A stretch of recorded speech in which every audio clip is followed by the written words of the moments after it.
Presidente, señorías, buenas tardes.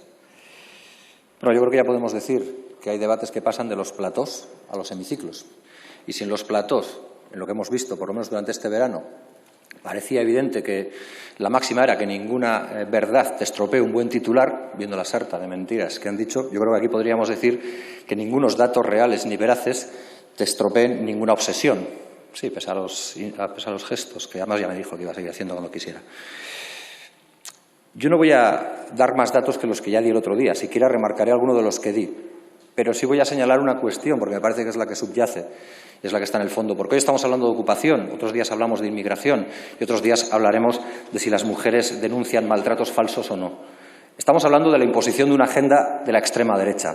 Y lo triste, lo lamentable, es que en esta Cámara quienes hasta ahora se contenían en la derecha han abrazado los postulados de la extrema derecha.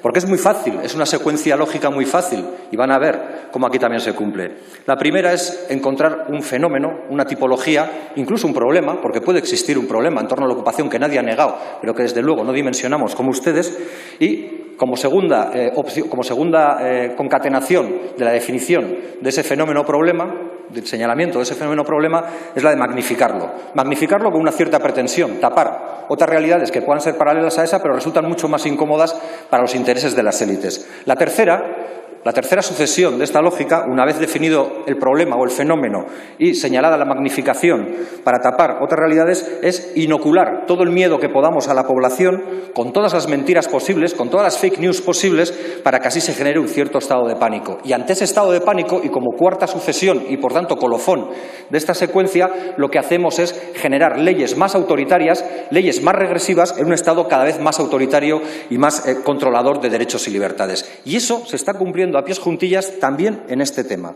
porque tenemos ya el fenómeno, la ocupación. Yo ya no voy a hablar de lo que significa el allanamiento de morada con respecto y diferencia a la usurpación. Lo hicimos en el debate anterior, esto no es Barrio Sésamo, cualquiera lo puede ver en ese debate.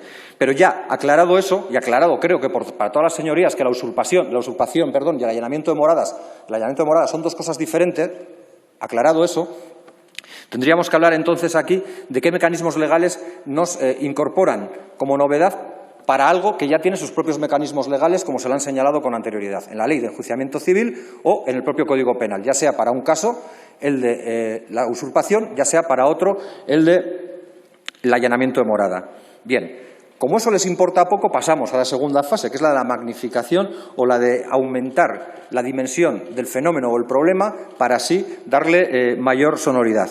Se lo dije el otro día, 87.000 familias en pisos ocupados. Hay millones de familias en el Estado español. Habría que ver que esas 87.000 familias, en muchos casos, son familias en situación de vulnerabilidad. Hay que ver las encuestas como las del Instituto Cerdá, también se lo señalé el otro día, que señalan que muchas son mujeres con hijos a su cargo. Señor Mazón, seguramente usted también cree que aquí no hay que hacer solo educación y pedagogía, sino no echarlas de su casa a patadas para que puedan tener un hogar digno para vivir con sus hijos e hijas. Pero le diré más. De las viviendas ocupadas en el 2019, 11.000 eran de los bancos. Del entorno 17.000 desahucios que se produjeron a la vez. Es decir, 11.000 ocupaciones, 17.000 desahucios. Pero el problema es la ocupación, nunca los desahucios. Hablaremos de más. Se habla, y según el Consejo General del Poder Judicial, que yo no soy muy afecto a él, pero que seguramente en estos datos a lo mejor los podemos coger y no tendrían que disgustarles a ustedes. 33 desahucios al día por ocupación, algunos ni siquiera se sustancian porque obedecen a veces a contratos irregulares que no han sido tasados por ley, sino que eran bajo mano, frente a 160 desahucios. 160 desahucios frente a 33 ocupaciones. Y el problema es la ocupación, no son los desahucios. Ahí es donde ustedes completan a la perfección la fase 2, la de magnificar el problema para tapar otros. Y pasamos a la tercera, que es inocular miedo para llegar con más mentiras. Y aquí nos siguen una lógica diferente a la que siguieron con los inmigrantes. Nos decían que los inmigrantes nos quitaban las ayudas, pero luego va el Ministerio del Interior a través del INE y nos dice que el 74,6% de los perceptores de ayuda son españoles y el 25,4% son extranjeros. Pero, sin embargo, son los inmigrantes los que se quedan con las ayudas. Bien, también lo podríamos utilizar con las mujeres maltratadas.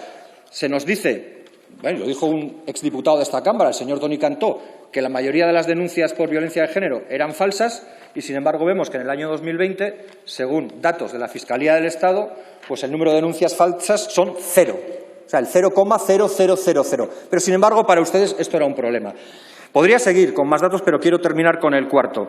Lo que quieren ustedes es propagar leyes más autoritarias para que cuando se sigan produciendo más desahucios, porque con la crisis más desahucios habrá, más fácil sea desahuciar, para que entonces haya ciudadanos como un tal José María, un ciudadano al que probablemente alguien le ocupe su casa, que no nos diga que tiene más de 100.000 viviendas ocupadas porque es el gerente de un fondo que se llama Cerberus y sus apellidos son Aznar Botella. Probablemente así no hablaremos de esas cosas. Y aquí lo que hay que dejar claro, y yo que con esto poco más puedo decir, es que el problema no es la ocupación, que esto no es un paraíso para la ocupación, esto es, por desgracia, un paraíso para la especulación. Muchas gracias.